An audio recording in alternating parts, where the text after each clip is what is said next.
स्वागत है आपका CP31 सीट के हिंदी सॉल्यूशन में। चलते हैं 800 rated 24th question. We need the zero. There is an array A consisting of non-negative integers. You can choose an integer x and denote bi equal to ai XOR x for all 1 less than equal to I less than equal to n, where XOR denotes the bitwise XOR operation. Is it possible to choose such a number x that the value of the expression b1 XOR b2 XOR bn equals 0? It can be shown that if a valid number x exists, then there also exists x such that 0 is less than equal to x less than 2 power 8.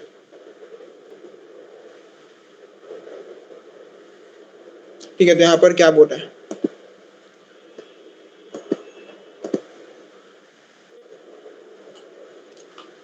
यहाँ पर बोल रहा है कि अपने पास एक array A है, ठीक है, जिसमें एलिमेंट्स हैं a1 a2 a3 an, ठीक है, an।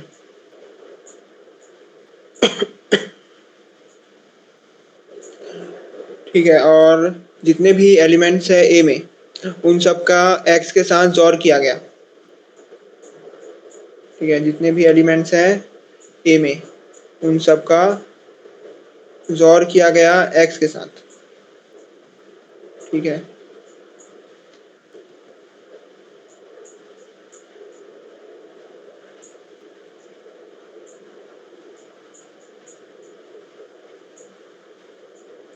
तो आया b1 b2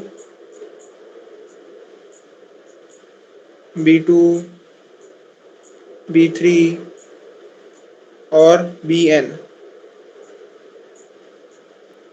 ठीक है,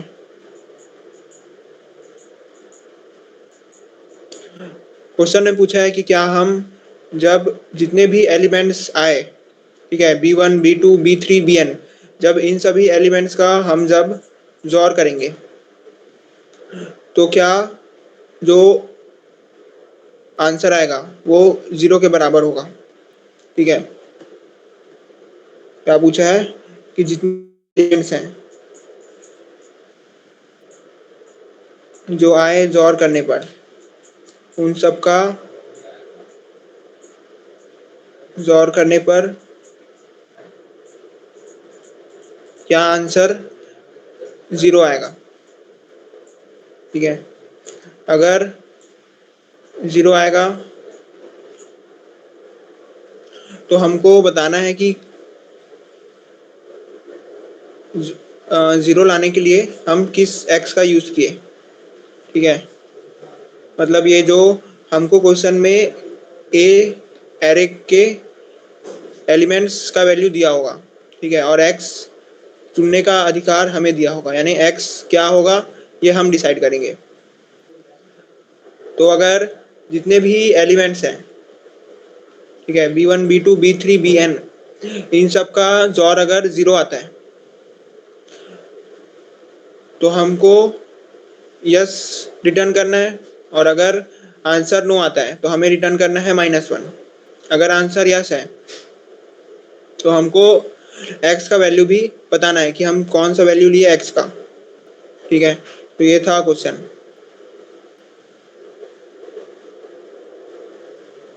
अब चलते हैं इसके एक्सपेक्टेड टाइम कॉम्प्लेक्सिटी में। तो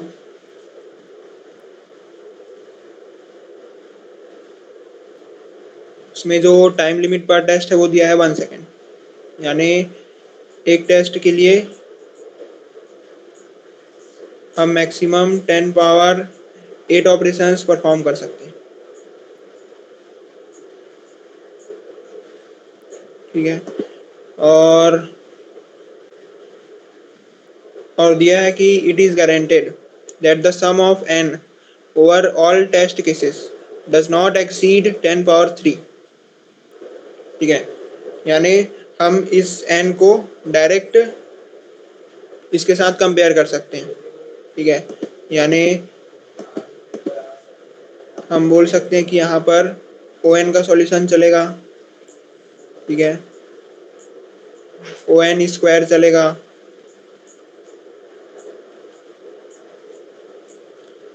ठीक है, क्योंकि ओ एन होता है 10 पावर 3, ओ एन स्क्वायर होगा 10 पावर 6 और ओ एन क्यूब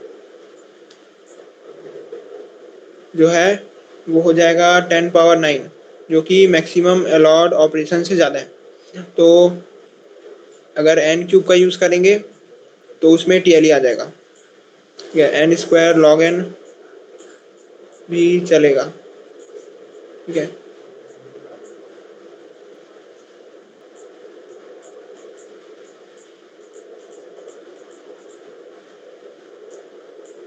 क्या नहीं चलेगा? O N cube, O N 4, ये सभी सॉल्यूशंस नहीं चलेंगे, ठीक है। हो गया एक्सपेक्टेड टाइम कॉम्प्लेक्सिटी डिस्कशन।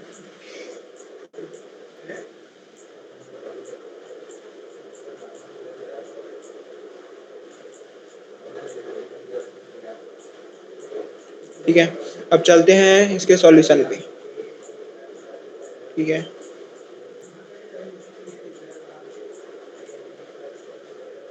तो सॉल्यूशन में जाने से पहले जॉर के कुछ बेसिक प्रॉपर्टीज को एक बार देख लेते हैं।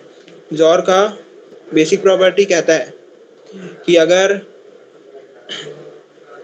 अगर हम सेम सेम का जॉर करते हैं, ठीक है, सेम सेम नंबर का जॉर करते हैं तो जीरो आता है, ठीक है। जैसे यहाँ पर सेम सेम का जॉर किए जीरो आया, यहाँ पर भी सेम सेम का जॉर किए तो जीरो आया। और अगर अलग अलग एलिमेंट का जॉर करते हैं तो वन आता है, ठीक है। उसको हम ऐसे भी बोल सकते हैं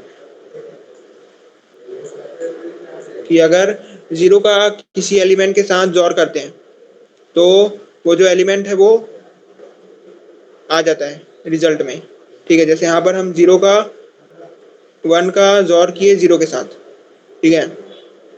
जैसे हम यहाँ पर जीरो का जॉर किए वन के साथ तो वन आ गया आंसर में, ठीक है। तो जब हम जीरो का जॉर करते हैं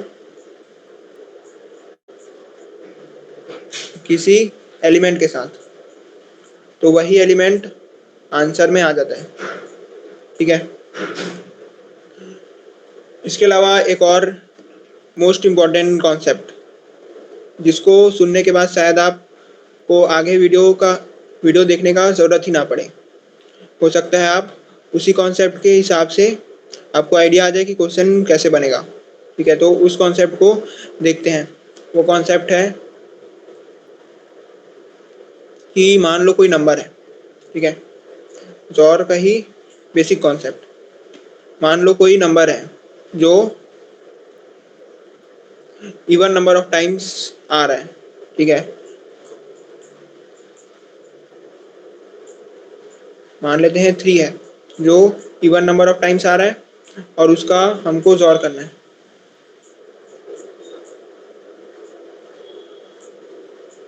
ठीक है। ये 3 है, यहाँ पर 4 नंबर ऑफ टाइम्स आ रहे हैं। कोई number even number of times आ रहा है, इसका मतलब है कि हर एलिमेंट का पेयर प्रेजेंट है, ठीक है। कोई number even number of times आ रहा है, इसका मतलब है कि हर नंबर का पेयर प्रेजेंट है। जैसे यहाँ पर 3 का पेयर प्रेजेंट है, यहाँ पर भी 3 का पेयर प्रेजेंट है। तो इस केस में आंसर क्या आएगा, मतलब इस एक्सप्रेशन किस में इवेलुएट होगा? ये जो एक्सप्रेशन है इसमें हर एलिमेंट अपने पेयर को कैंसिल कर देगा, ठीक है, जिसके कारण जो आंसर है वो जीरो आएगा। इस एक्सप्रेशन में हर एलिमेंट अपने पेयर को कैंसिल कर देगा। तो यहाँ पर जैसे इसीलिए यहाँ पर जीरो आ गया। 3x और 3 क्या होता है? जीरो। यहाँ पर भी 3x और 3 क्या होता है? जीरो। इसलिए इसका आंसर भी क्या आया? जीरो, ठीक है। अब ऑड वाला केस देखते हैं। ऑड में क्या होता है? हर एलिमेंट का पेयर प्रेजेंट होता है सिर्फ एक को छोड़ के, इसीलिए उसको हम ऑड बोलते हैं, क्योंकि उसमें एक एलिमेंट होता है जिसका पेयर नहीं होता, ठीक है, जैसे कि ऑड है।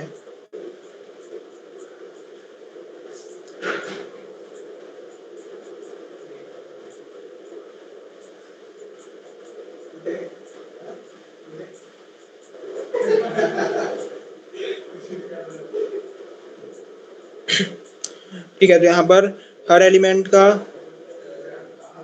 पेयर प्रेजेंट है, ठीक है, एक को छोड़ के, ठीक है, एक एलिमेंट को छोड़ के हर एक एलिमेंट का पेयर प्रेजेंट है।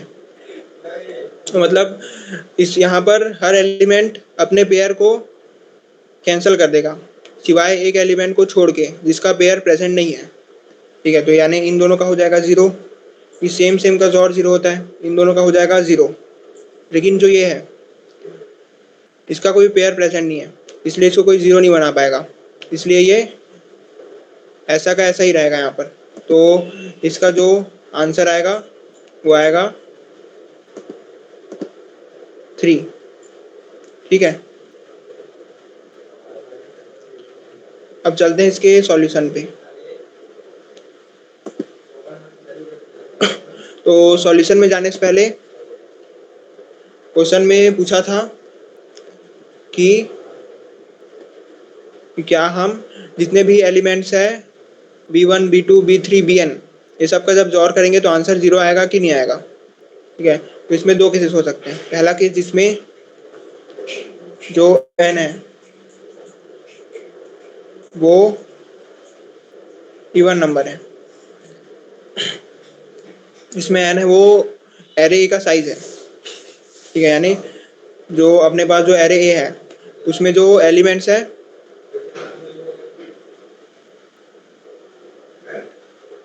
ठीक है, उसमें जो एलिमेंट्स हैं वो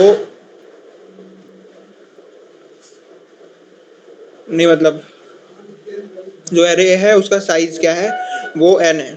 ठीक है,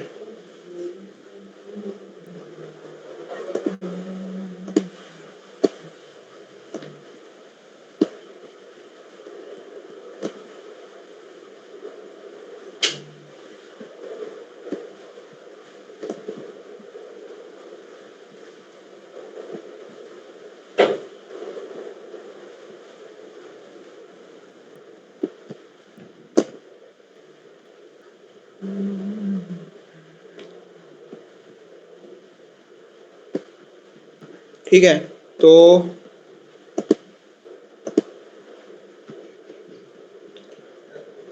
जो n है, ठीक है, वो अगर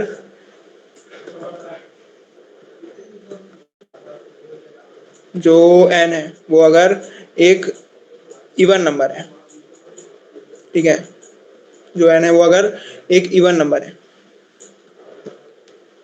तो उस केस में जितने भी एलिमेंट्स हैं, ठीक है, तो उस केस में क्या होगा उसको देखते हैं। हमको चेक करना है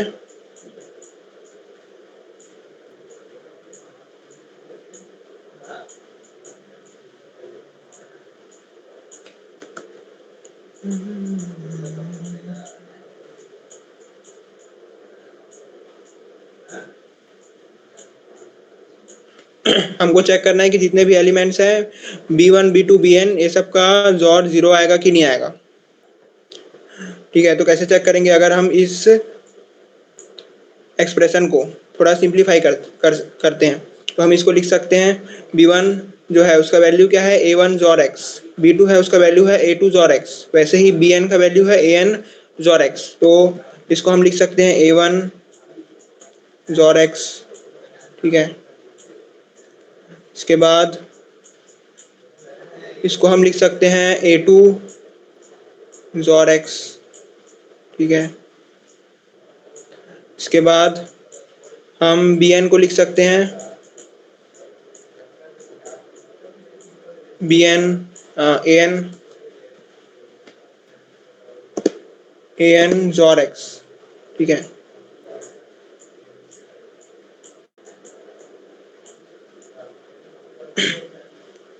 ठीक है, अब इसको थोड़ा सा और सिंप्लीफाई करें अगर, तो हम जितने भी x है उनको एक तरफ ले सकते हैं, और जितने भी a1 a2 a3 है इनको एक तरफ ले सकते हैं। ठीक है, ऐसे a1 XOR a2 XOR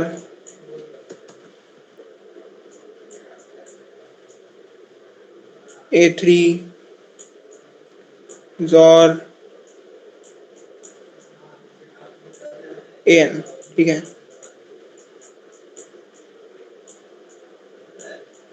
और जितने भी x है उनको एक तरफ लेंगे, और हमको पता है कि जो x है वो कितने बार होगा, n टाइम्स होगा, क्योंकि हर एलिमेंट के लिए एक x है। ठीक है, हर एलिमेंट के लिए एक x है, तो x कितने टाइम्स होगा, n टाइम्स, तो n टाइम्स x। ठीक है,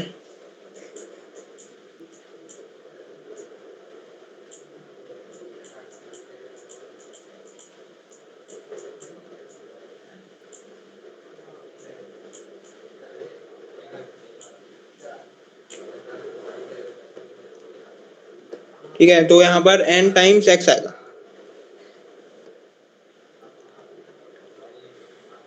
ठीक है, अब हम जो केस लिए थे वो क्या है कि अगर n है वो इवन है।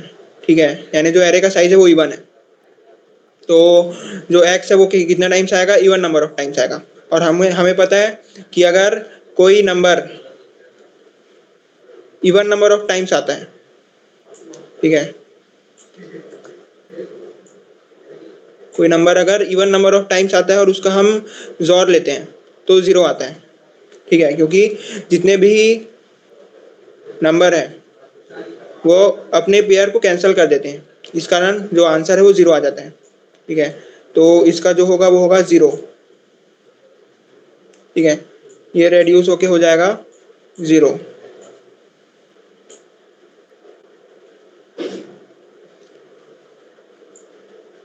ठीक है, ये हो जाएगा 0। अब हम किसी 0 के साथ किसी नंबर का जोर करते हैं तो वही नंबर आता है, जो हम यहाँ पर डिस्कस किए थे कि हम 0 के साथ किसी नंबर का अगर जोर करते हैं तो वही नंबर आता है। वैसे ही यहाँ पर ये सब जो है ये है ये है सम। ठीक है, एरे के एलिमेंट्स का सम।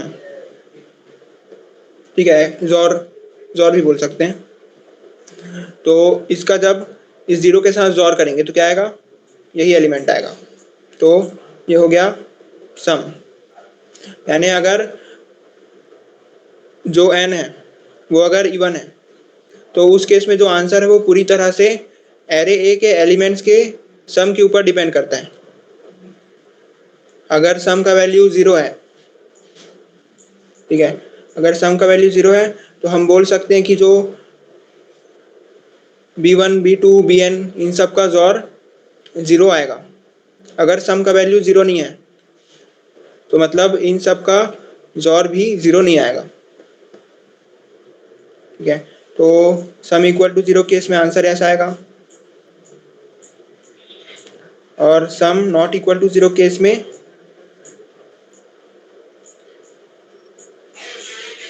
आंसर नो आएगा। ठीक है, अब जो अगला केस है जिसमें n है वो ऑड है।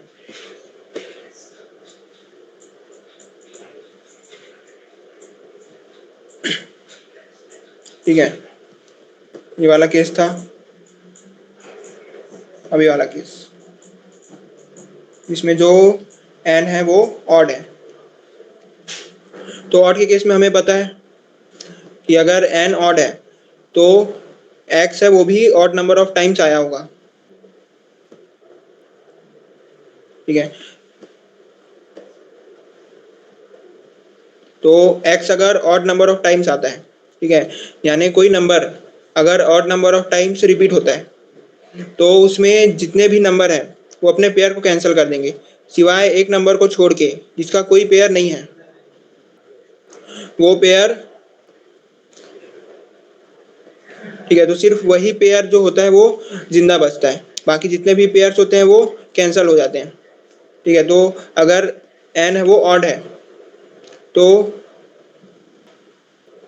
जो इस एक्सप्रेशन का आंसर है वो x आएगा। ठीक है, x वो नंबर है जो जिसका पेयर नहीं था, इस कारण वो जिंदा बच गया। तो इस केस में जो ये वाला एक्सप्रेशन है वो रेड्यूस होके हो जाएगा सम x और x। ठीक है, सम्स और x, सम और x। ठीक है, जो पिछला वाला केस है उसमें ये सिर्फ a के एलिमेंट्स के सम के ऊपर डिपेंड कर रहा था। ठीक है, क्योंकि इसका सम 0 हो गया था। यहाँ पर ये डिपेंड कर रहा है सम के ऊपर भी और x के ऊपर भी। यहाँ पर x चुनने का फ्रीडम हमें दिया गया है। अब क्या हम इस केस में ये बोल सकते हैं कि इस केस में आंसर हमेशा यस आएगा? ठीक है, क्या हम ऐसा बोल सकते हैं? तो इस सवाल का जवाब है हाँ, हम ऐसा बोल सकते हैं। क्यों? क्योंकि हमें पता है कि अगर दो एलिमेंट्स सेम सेम है तो उनका जोर 0 आता है। तो यहाँ पर हम बहुत स्मार्ट तरीके से x को सम के इक्वल कर देंगे ताकि दोनों ऑपरेंड्स सेम सेम हो जाए और आंसर 0 आ जाए। ठीक है, तो इस केस में आंसर हमेशा यस आएगा और यस लाने के लिए हम x का वैल्यू को सम के इक्वल कर देंगे। ठीक है,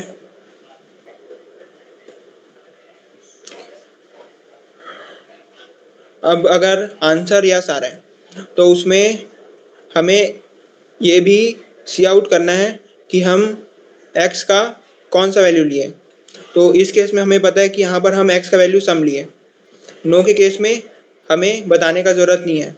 नो के केस में हमें सिंपली -1 सी आउट करना है। ठीक है, और यस के केस में हमें बताना पड़ेगा। तो यहाँ पर हम बहुत अच्छे से जानते हैं कि जो इनका जोर है, ठीक है, इन एलिमेंट्स का जो जोर है वो x के ऊपर डिपेंड नहीं कर रहा है, वो डिपेंड कर रहा है सिर्फ सम के ऊपर। इसलिए हम x का कोई भी वैल्यू ले आंसर यस ही आएगा। ठीक है, सम इक्वल टू 0 वाले केस में यहाँ x का कोई भी वैल्यू ले सकते हैं। मैं यहाँ पर मान लो 0 लेता हूँ, आप 0 के अलावा और कोई एलिमेंट और कोई नंबर भी ले सकते हैं, उसमें कोई प्रॉब्लम नहीं है। ठीक है, तो ये हो गया इसका सॉल्यूशन। जहाँ पर इवन के केस में ये जो एक्सप्रेशन है ये रेड्यूस होके 0 हो जाता है, जबकि ऑड के केस में ये एक्सप्रेशन रेड्यूस होके x बनता है क्योंकि इसका पेयर एक एलिमेंट था जिसका पेयर नहीं था, वो एलिमेंट बच गया। ठीक है, तो ये हो गया।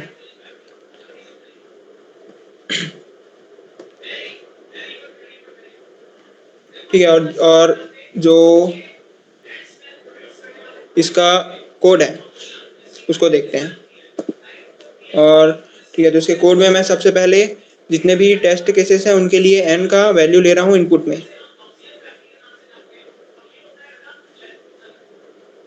ठीक है, और जब मैं इनपुट लेने के लिए एक वेरिएबल बनाया हूँ जिसका नाम है स्टोर।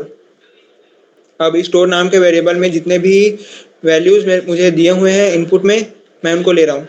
उसके बाद साथ ही साथ उनका सम भी कैलकुलेट कर रहा हूँ क्योंकि हमें पता है कि हमें एरे ए के सम का जरूरत पड़ेगा ही दोनों ही केसेस में, चाहे n इवन हो चाहे ऑड हो। ठीक है, और अगर n, ठीक है, अब जो 3 केसेस थे, ठीक है, इसमें से पहला केस था इवन वाला जिसमें 2 केसेस थे और जो ऑड वाला है उसमें सिर्फ एक केस था। ठीक है, तो यहाँ पर जो केसेस हैं वो मैं बता चुका हूँ पहले ही यहाँ पर। ठीक है, यानी कि अगर